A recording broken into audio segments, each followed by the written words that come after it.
വേടൻ എന്ന ഹിരൺദാസ് മുരളിക്കെതിരെ കേസെടുത്ത് 2 ആഴ്ച കഴിഞ്ഞു.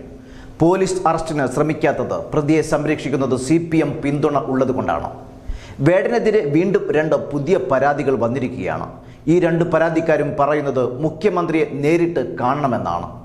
വേടന്റെ അറസ്റ്റ് വൈകുന്ന കാര്യത്തിൽ ഈ പരാതികൾ തിരിച്ചടിയാകും. ആദ്യ പരാതിക്കാരിയായ യുവ ഡോക്ടറുടെ മൊഴിപകർപ്പ് പോലീസ് ചോർത്തി മാധ്യമങ്ങളിലൂടെ പുറത്തുവിട്ടത് വീണ്ടും പരാതി നൽകാനിരിക്കുന്നവരെ കടുത്ത ഭീതിയിലാക്കിയിരിക്കുന്നുണ്ടാകാം. ഇതോടെയാണ് പുതിയ പരാതിക്കാർ മുഖ്യമന്ത്രിയെ നേരിട്ട് സമീപിച്ചത് എന്നാണ് സൂചന.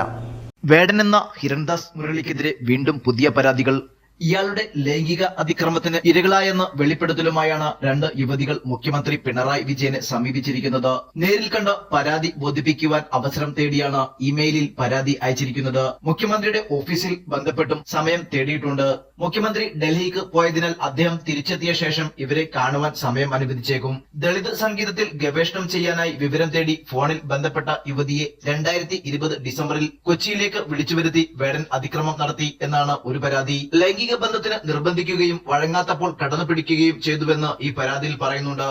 തന്റെ കലാപരിപാടികളിൽ ആകൃഷ്ടനായെന്ന് പറഞ്ഞ് ഇങ്ങോട്ട് താല്പര്യമെടുത്ത് ബന്ധം സ്ഥാപിച്ച വേടൻ പിന്നീട് ക്രൂരമായ അതിക്രമം നടത്തിയെന്നാണ് മറ്റൊരു യുവതിയുടെ പരാതി. മുഖ്യമന്ത്രിക്ക് അയച്ച പരാതിയിൽ പറയുന്ന 2 സംഭവങ്ങളും 2020-21 കാലഘട്ടത്തിൽ ഉണ്ടായതാണ്. 2021 വേടനെതിരെ ഉണ്ടായ മീടു വെളിപ്പെടുത്തലുകളുടെ ഭാഗമായി ഈ 2 പരാതിക്കാരും അതിക്രമ വിവരങ്ങൾ പുറത്തുവിട്ടിരുന്നു. പോലീസ് അന്വേഷണത്തിന് മുന്നോടിയായാണ് മുഖ്യമന്ത്രിയെ സമീപിച്ചിരിക്കുന്നത്. നിലവിൽ കേരളത്തിന് പുറത്തു പഠിക്കുന്ന ഇവർ മുഖ്യമന്ത്രിയുടെ സമയം കിട്ടിയാൽ നേരിട്ട് എത്തുമെന്നാണ് അറിയിച്ചിരിക്കുന്നത്. വേടനെതിരെ എറണാകുളം തൃക്കാക്കര പോലീസ് രജിസ്റ്റർ ചെയ്തിരിക്കുന്ന ബലാത്സംഗ കേസിലെ പരാതിക്കാരിയുടെ അനുഭവങ്ങൾക്ക് സമാനമാണ് പുതിയ പരാതിക്കാരും നേരിട്ട അതിക്രമങ്ങൾ എന്നാണ് സൂചന.